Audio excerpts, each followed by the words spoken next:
Good morning, good afternoon, good evening to all our Islamic scholars, our malams, our imams, our teachers, our sheikhs, our brothers and sisters in Islam.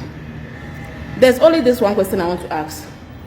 When someone embraces Islam or from different religions that join Islam with his or her own reason, and there must not be any reason, it's a calling. When you convert the person, what is the next step forward? Is the person allowed to go, or the person will be guided?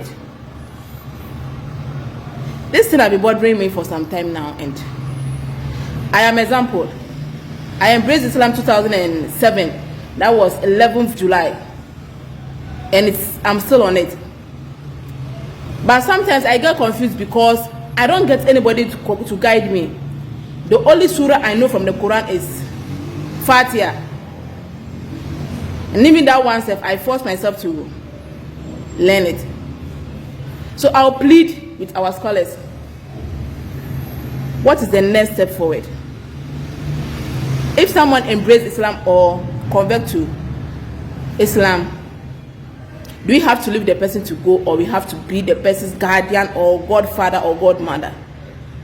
Because when you look at the person and the person have joined or convert or like embrace Islam, from the beginning the person will be doing well, but the person is not getting encouragement or maybe support from anywhere. So you see the person will go back to the world, will be living a normal life, which we know is haram. Me like this, I can choose to dress the way I want. I can choose to dress in an Islamic way. Sometimes when I dress the way I want, I feel guilty. But nobody is there to guide me. Nobody is there to teach you how to read the Quran, how to understand it. Because the person embraced, the person wasn't born into it. So there are some things the person will find it very difficult. But when the person comes to join us, you just leave the person. We are very happy that the person have joined Islam, have embraced Islam. But what is the support? What is the teaching? What's the next step for it? Or just promoting the person, that person have joined Islam? Oh, let's welcome our brother, let's welcome our sister. Is that the only thing we need? Or we have another way? Because me, I'm not seeing it. So if someone is seeing it, for me, I'm not seeing it. So please, this is my question this morning, and I need answer. Because sometimes when you want to go and pray Fajr, you'll be standing. Are you going to count Fatiha all the time? When you meet someone that have embraced Islam, you ask the person to read any surah from the Quran. I'm the busy type. I love to like all the time. I'm busy doing work. So what are you going to do?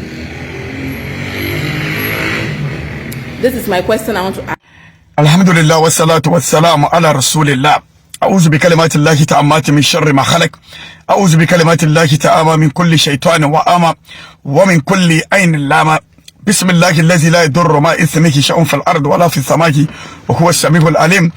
Our sister Najat, may Allah subhanahu wa ta'ala reward you. May Allah subhanahu wa ta'ala guide all of us.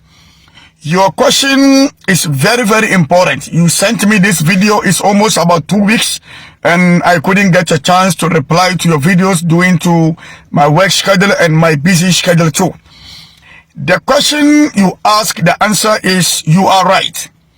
We the Muslims, when someone converted, we supposed to help the person to show them more about Islam, because that person is new to Islam, which a lot of things may not be able, the person may not be able to do it. But the question here is, Islam is a way of life. When you converted to Islam, it is our responsibility. It is good for us to also show you more according to the Quran and Sunnah. There are many people who convert to Islam. They will go to other people who are not practicing the proper way of Quran and Sunnah, and they will teach them fake Islam. So it is good for us to teach the people based on the Quran and Sunnah. That is why when you go to school, when you go to any type of job you want to do, what do you do when you go to school? You go to the school and register yourself.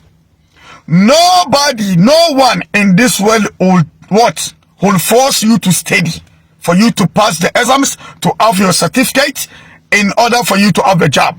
You try your best to wake up at night to study. You try your best to study so hard so you can pass your test and have your certificate to have your job, right? It is all the same thing. So whenever you accept Islam, now you accepted Islam. That is kalma shahada la ilaha illallah Muhammadur Rasulullah. That is the most important in Islam. The rest, you need to also interact with the Islamic scholars. You also need to go to the masjid. You also need to interact with the Muslims. You also need to go to the mosque to try your best to study more about Islam.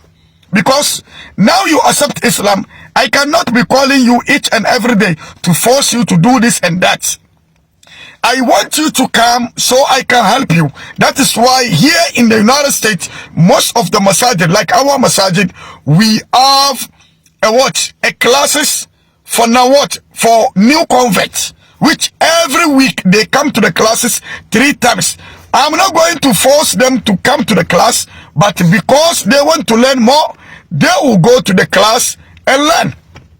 We also even established, just recently, we even established a Dawah center. Most of the people who reside where I am, they will tell you, we have a Dawah center for what? For new converts. We help them with books.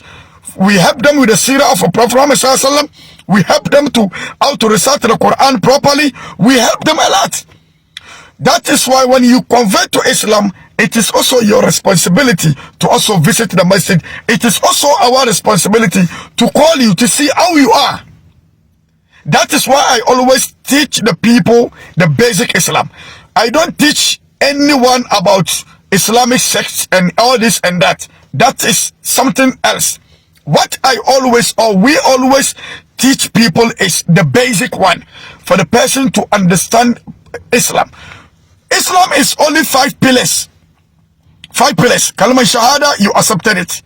Salat, you perform salat. Zakat, if you have money, charity. Hajj, if you have money, you go to perform Hajj. Then, what do you call it? Fasting during the month of Ramadan. This is Islam. Apart from this, no, there is not number 6. As far as you believe in Allah, you don't do shirk, you don't do anything that is not allowed based on Quran and Sunnah, you are a Muslim. All the rest you may see around people making noise, akida, let them be doing this. The only thing you need to do is to obey your maker, your Allah. Please your maker. That is all. The rest is just something else. So, my sister, we are very sorry. Just in case the Muslims couldn't interact with the other people, it makes other people feel bad. We are very sorry about that. But my answer to it is, try your best to contact Islamic scholars. Try your best to go to the masjid. Try your best to go to the madrasa to learn. Try your best. Now we have so many books that you can learn. So it is also good as far as what you said. It is good for we the Muslims to also help. That is why if you see Peace Dawah Media, we do all this stuff. A lot of times when people convert, we try to get them, to support them, either with financially, books, how to recite the Quran, how to do good in Islam. We trying our best, and it is also good for all the Muslims to do that. So my sister, I think this a little bit I gave you, I think a little bit maybe you can understand it very well. So whatever you also said, you only recite Fatiha al-Kitab during Salat. It is acceptable. The most important thing during Salat is what? You need to do the wajib, the standing, how to do the ruku, how to do the sujood, how to do all this. Fatiha al-Kitab, it is the most important. Without Fatiha, there is no Salat. Only for those who are new converts who can't recite the Fatiha. So if you recite Fatiha al-Kitab and you couldn't bring any surah after Fatiha al-Kitab, it is acceptable. And all the ruku, the sujood, that is the zikr. All the zikr from the ruku, sujood, getting up, it is all sunnah. If you don't know how to do it, try your best to learn, but it is a sunnah. You need to know this. So that is why the last time I've been teaching people the basic Islamic concept, the basic one. We teaching people the what? The what do you call it? The farilla of salat, and then the sunnah of salat.